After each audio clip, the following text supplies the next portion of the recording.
On the back-to-back, these two teams will match up again on Friday.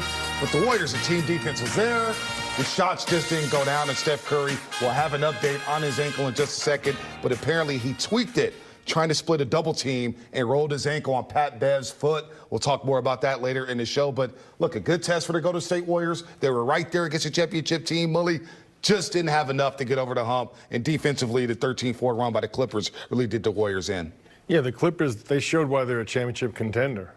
They play both sides of the ball. Defensively, they're really tough, Darrell. They can switch across the board with Paul George, Kawhi Leonard, and Nicholas Batum, an underrated acquisition by the Clippers. So you got some length there, all very good individual defenders. They're tied together. They're a veteran team.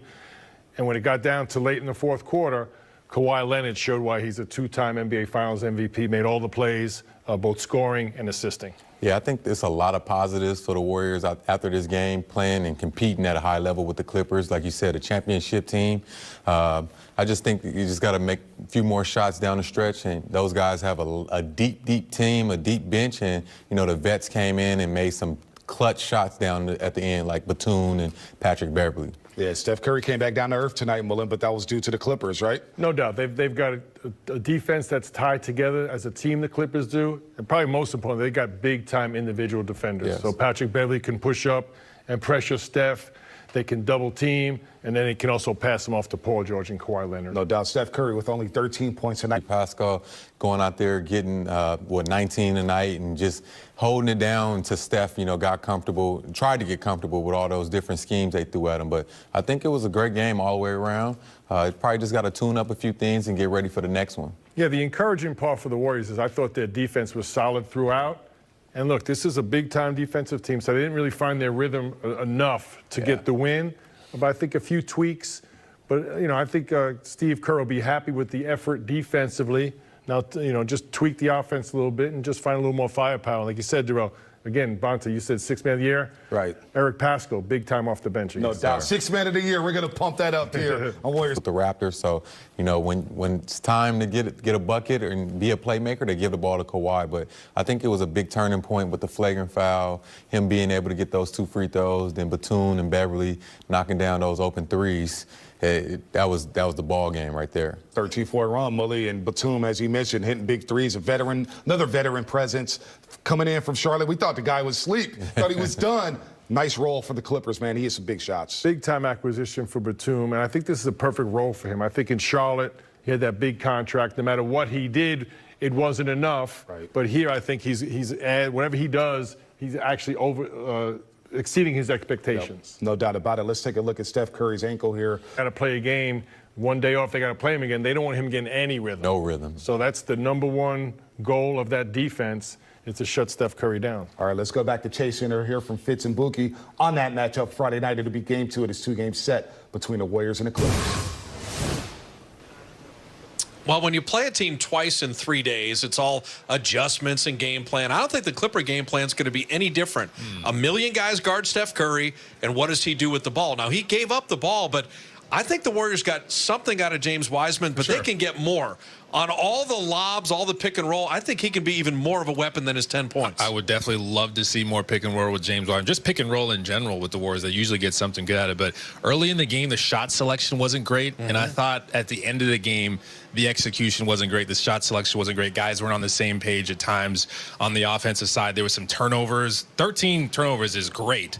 But if you look a little deeper, there was 9 in the second half, and there was some late ones there. So offensively, the Warriors can be a little better. Again, the three-point shot's going to be up and down. You can't really rely on that if you're the Warriors. But just execution, getting better looks, knowing when to show and go, get all the way to the basket, and defensively. This is a great offensive team in the Clippers right now, and they executed and showed their experience. You think about 23 made threes against Sacramento, then 8 of 30 against the Clippers. To beat an elite team, you're going to have to make some of those open threes, but how those threes are created and who takes them becomes important. It's funny and frustrating, too, because the Warriors really had a good defensive night. They really did. For a lot of this night. How many times were we saying, wow, great on-ball defense there. Wow, you did a great job guarding Kawhi Leonard. They got to that three-point line. They ran him off the three-point line. Great contest. In the last 5 minutes, there were some plays where, okay, a little overhelp here, you come double, maybe at the wrong time. Kawhi sees you coming, throws right to the three-point line. So just being a little more solid on the defensive side like you were the whole game. Again, you may still lose, but just a little better on the defensive side the last 5 minutes. You got to be better on both sides of the floor there. This stretch of the schedule, do the Warriors belong? Are they a legitimate playoff team? The Clippers are really good. They're a title contender. They didn't outclass the Warriors. They executed down the stretch, but the Warriors were in the game. We'll see if they can do the same thing on Friday with maybe a different outcome. All right, here on the other side, we'll hear from Steve Kerr on the Warriors having their 2-game winning streak snapped, 42 points. There was the big threes by Nicholas Batum and Patrick Beverley that gave the Clippers that big lead there in the fourth quarter, a 9-point lead to improve their record to 6-3. Let's hear from the head coach of the Golden State Warriors, Steve Kerr, on tonight's loss. Is there any word on Steph's ankle? It looked like he tweaked it right at the end of the game there. He did tweak it. He told me it's not serious. So he'll come in tomorrow, get treatment, and we'll check it out. But the good news is Steph does not think it's anything too serious.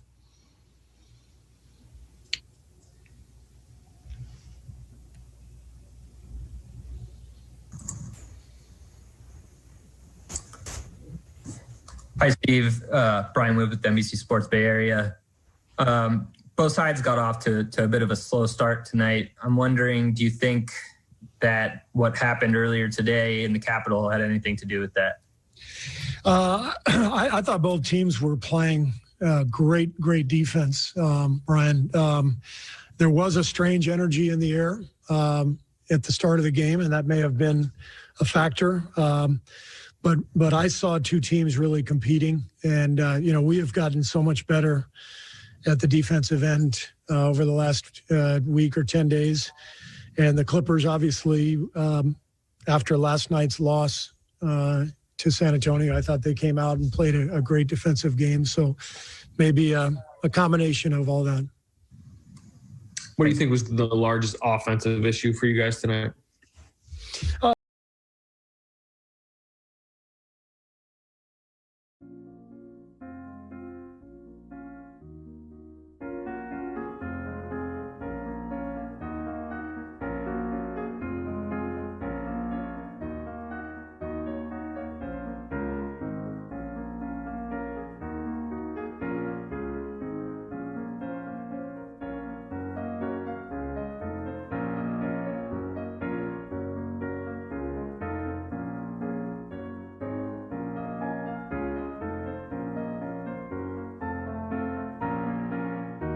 Just not a ton of rhythm or flow. I mean, we played a team that's going to be at full strength like they were tonight. One of the best defensive teams in the league with a ton of length, and so they did a really good job. I thought they played an excellent defensive game.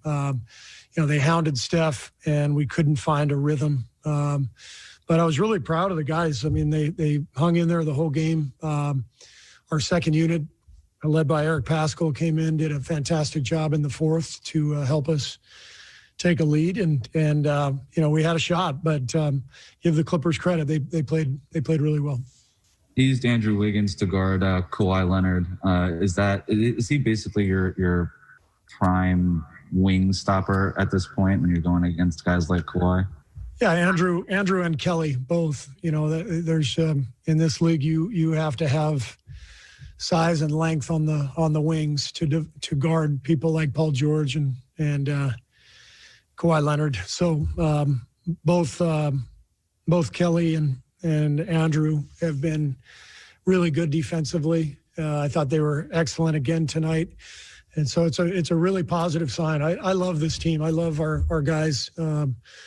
They're great guys. They're competing like crazy. They're absorbing things. They're getting better every day, and it's fun to see them every morning when I come into the gym. So this is a really good group, and we're going to improve quite a bit over the course of the season. Kate Rooney from Cron 4. You mentioned that you've seen these guys make some defensive improvements over the last couple of games. What adjustments have you seen them make? I think Draymond's return is the biggest thing. Kate. He's the best defensive player in the world. He guards everybody. He keeps the defense connected. And so the combination of his return plus, everybody starting to understand what we're trying to accomplish defensively, I think that's the reason for the change.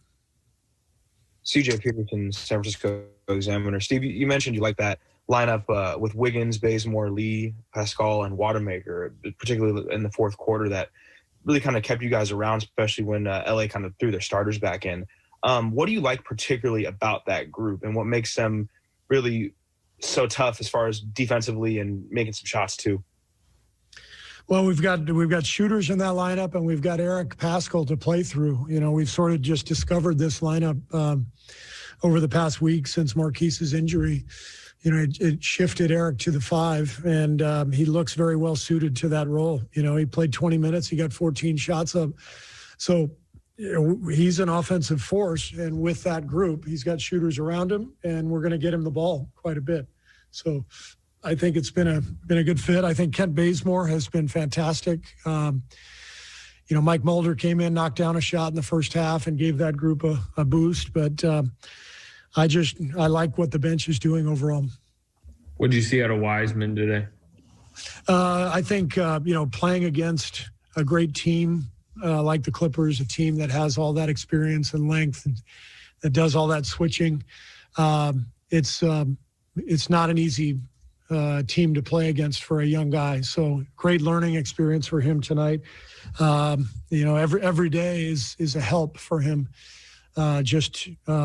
Getting game experience, seeing all the pictures in front of him, and being able to watch the film the next day and make adjustments from there. Draymond's obviously done it. Steve Kerr loving where his team is at right now, says they're getting better defensively, feels like they'll be a lot better a month or two from now. But he also talked about Draymond Green being the best defensive player in the world, which has helped the Warriors get better on that end of the floor. No question. And tonight, they held the Clippers to 44% from the field, 32 from the three-point line. Yeah. The Clippers did go 25 for 25 from the free throw line. That was a big help to them. But with that defensive effort, that's you got to love that. They didn't necessarily find that rhythm and flow offensively to reward themselves, but they've been down this road before. Right. So maintain that defensive effort and let the offense. Good attention to detail to the scouting report. You saw Kelly Oubre get out there in transition, and another really solid performance from Andrew Wiggins. Yeah, no doubt. Yes. From game 2, he's been solid and above average. He's really played well. And Steve Kerr, he also recognized, and I totally agree, the Clippers are one of the best defensive teams in the league, right? They can slow that pace down, which they prefer, which they did tonight. Made it like a playoff atmosphere, that type of pace. But think about it, especially against a guy like Steph Curry. They can put Patrick Beverly on him, pressure 94 feet, and then behind him, you've got Kawhi Leonard, Paul George, and Nicholas Batum.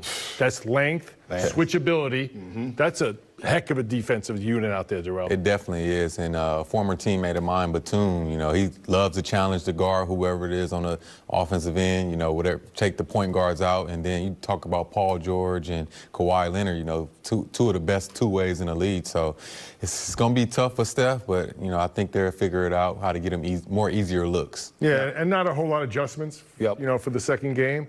I think the one thing you would try and do from that great defense you played, just push the pace a little bit. Yeah. The Clippers want to play a slower pace. Right. I think the Warriors would rather play a little faster. Glad you brought up Wiggins, man. He did a pretty good job. Playing great. Great teams, veteran teams at that. They're well prepared. They're locked in on the defensive side and also the preparation. So, it's just one of those nights for Steph. And it's going to happen. When you're one of the best players, one of the best scorers in this league, that's what's going to happen. So the Warriors did a great job of figuring it out and holding the lead and, keeping them in the game, and everybody else stepped up. So it's going to be nights like this. When you hear Darrell and myself talk, or the coaches speak after the game, flow and rhythm, usually refer to offense. There's a flow and a rhythm to defense, too. Yes. And the Clippers, their 3 main defensive players have been together. Right. Patrick Beverly, Kawhi Leonard, and Paul George. They're connected already. Yes. And Batum's a naturally very gifted defender. So that's pretty much in place. And on the offensive end, they have the ability to go to Paul George or Kawhi Leonard in an ISO game. Right. But they're so gifted that becomes a play. So, basically Kawhi had the ball by himself.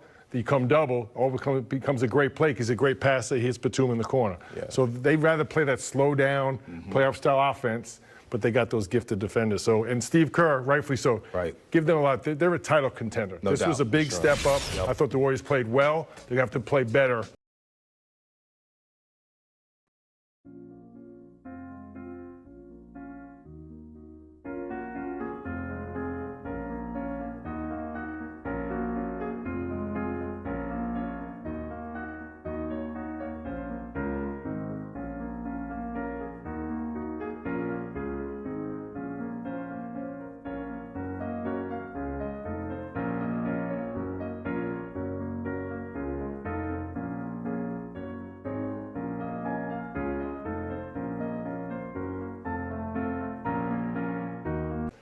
On the next game to get the Don't forget W. about Tyronn Lue, too. He knows Steph Curry from all those battles in the NBA Finals. He's game planning against Curry a lot with those Cleveland Cavaliers here. Also, the point totals, another storyline we had. Where the Warriors scored, back-to-back nights, they scored 137. But they barely cracked 100 tonight. Got a garbage time bucket there. And there's a theme here with the losses. The Warriors, 4 losses. 3 of the losses, they scored 99 points. Another loss, 2 of the losses, 99 points. 99. It would have been 99 tonight without the garbage time bucket. And 98 against the Blazers last Friday night. So the magic number for the Golden State Warriors so far, Darrell, 113. When they score over 113, they win. And they didn't get close to 113 tonight. Yeah, looking at this stat sheet, it was one of those grinded out games, and Clippers kind of made it ugly. Both of them shot not too good from the three-point line, even from the field. So like we said, when those veteran teams lock in on the defensive end and try to take your best player out, it's kind of hard to get easy buckets, and they try to make it very hard for the Warriors tonight. Yeah, and in this back-to-back series, not a whole lot of carryover. Like Bob Fitzgerald said, I don't think there'll be a whole lot of adjustments from the Clippers side. And I do think from the Warriors standpoint, maintain that defensive effort and just let the offense come, which they've done a good job of. They've maintained their defensive presence and intensity. And when they've struggled offensively, it hasn't affected the rest of their game. Sure. Yeah, Bazemore and Damian Lee coming in with that second unit. They were scrappy tonight, man. They were flying around. Sixth man of the year. Know how to guard Steph Curry, know how to guard James Harden. So I'm pretty sure they were throwing all kind of different defenses and different schemes at him to, get the ball out of his hand. So it happens when you, go up against those good coaches. Yeah, I think Doc Rivers was saying, you know what, once he gets to a double nickel, then we're going to break our defense out. We're definitely going to keep him under 62. And the they got the win, right? They got the win. The Philadelphia 76ers, and Curry still has an NBA season high. We thought for sure. Welcome back to Warriors Postgame Live, presented by Toyota. And fellas, we talked about this in the pregame show with Monty Poole. The events today that happened, and we'll talk about the NBA reaction. How do you think the NBA handled it, Darrell, the reaction today after the protests in Capitol Hill? I think they did a great job, once again, using our platform, using their platform as well, and NBA teams supporting that. So I think they did a great job of, having togetherness and, all coming together for something that we've been, battling for years. I agree. The NBA and WNBA players, I'm proud of them. Yes. They show solidarity, unity, brotherhood, and sisterhood. And not only do they use their platform, they take action. Yes. No doubt. And what we saw today, to me, was just disgusting, dangerous. It made me sad, and just a historically terrible day in our country's history. And it was dangerous. Yep. And in my mind, it was domestic terrorism. Yeah. Yeah. And I told you earlier, I was watching with my wife and daughter, and the sadness came over me. But then really the next thing that popped in my head was, what if there was all black people? Yeah. What would happen? And we've had black people killed over a counterfeit $20 bill. Yeah. And people rushing into Breonna Taylor's house. Right. But now this goes on, and there's kind of like this, let's see what's going on. So to me, it was disgusting, and just a terrible, terrible day, and it just saddens me. Yeah, the Bucks and Pistons took a knee today, and they were taking a knee because of Jacob Blake, of what happened to him in Kenosha, Wisconsin, not too long ago. Darrell, we talked about it in the pregame show. Just, it's tough, and to us, being black, it's not surprising. Willie, you grew up in New York with a diverse group of friends. It's not surprising, but it is surprising when you see guys like that, just, guys and girls going into Capitol Hill, with no ease. Nancy Pelosi's office, get your feet kicked up. Man. It's just, like you said, Mullen well said, it was disgusting, it was sad, and it was a low point in this country, no doubt about it. Hopefully things can get better. Yeah. That's what we hope for. So we got to keep it open. And you see here the Bucks at the start of the game, they're taking a knee. Giannis there just throws the ball out of bounds. Take a knee. They're taking a knee. We saw the Warriors and Clippers do it before the game, right at Chase Center, the coaches as well. And don't forget the Bucks in the bubble. They walked off the floor. They didn't play in a game in the bubble against the Orlando Magic because of what's been going on in this country. So I applaud everybody in the NBA, and especially the WNBA. Yes. WNBA, those ladies, especially with the Atlanta Dream. Yes, salute to doing them. just a phenomenal job of just trying to bring awareness to what's been going on in this country. We have to stand together as humans, right? First and foremost. And I think Doc Rivers, I listen to people who have a great perspective. His father was a cop in Chicago. He has a great perspective, great experience. And watching TV today, I watched Van Jones, Abby Phillip, just the dignity and their knowledge of history. And yeah, so to me, like I said earlier, it was appalling to me. I'm upset and sad. But I think like Doc Rivers said, we have to address this again. Yep. We can't give up. We got to keep pushing and come together. Darrell, I got a question for you. You have two young kids, two young boys, African-American.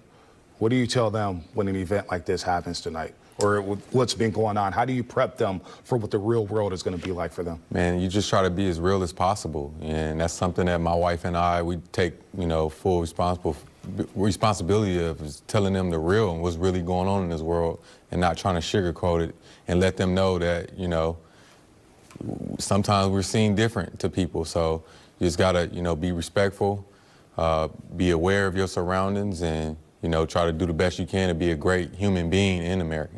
And Bartha, you're talking about maybe being pulled over for a traffic violation. Yeah. And then we're watching this, the Capitol being overrun. Right. Crazy. Breaking wind. Right. Come on, man. That's embarrassing. Darrell and I were talking about it. The paranoia when a cop car comes behind us to this day. Legit registration, insurance, and still, you see the cop car behind you. You can ransack the building. Exactly. On Capitol Hill. Unbelievable. Unbelievable here. We're going to break down Eric Pascal's game here coming up.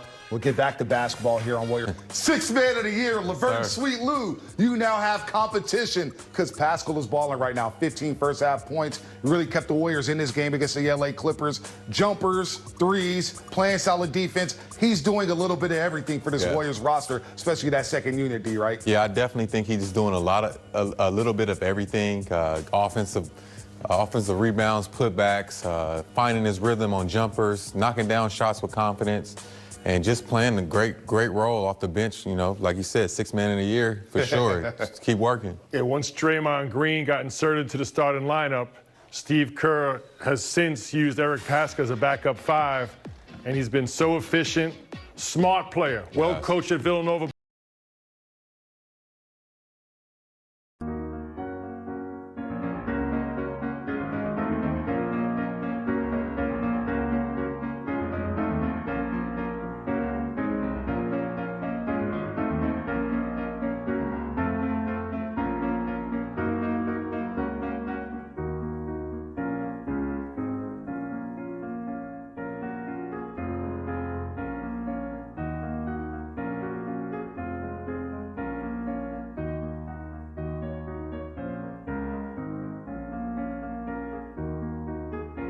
By Jay Wright.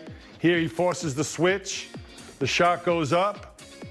And here he just battles all four Clippers. He's got great vertical leap, great strength, and nice left-handed finish there. Yeah, that was nice. And right here, recognizing the switch again, another point guard on me. Oh, that's okay. See where the rebound is coming off from, and you just go get it, man. Rebounding outside of your position. I love this right here, and a strong putback. The new NBA, all the bigs at the three-point line, all the guards in the paint. But make them pay. Go the offensive board. I love this play here, trailing the break. He could stop for a three. Yeah. You know what? I'm going to shoot the shot. I have a high percentage. Nice pull-up, too. Just beautiful. Smart play. Love that. Right here, kind of off balance, nice pivot foot. Rock him to sleep a little bit. Reggie Jackson don't know what's going on.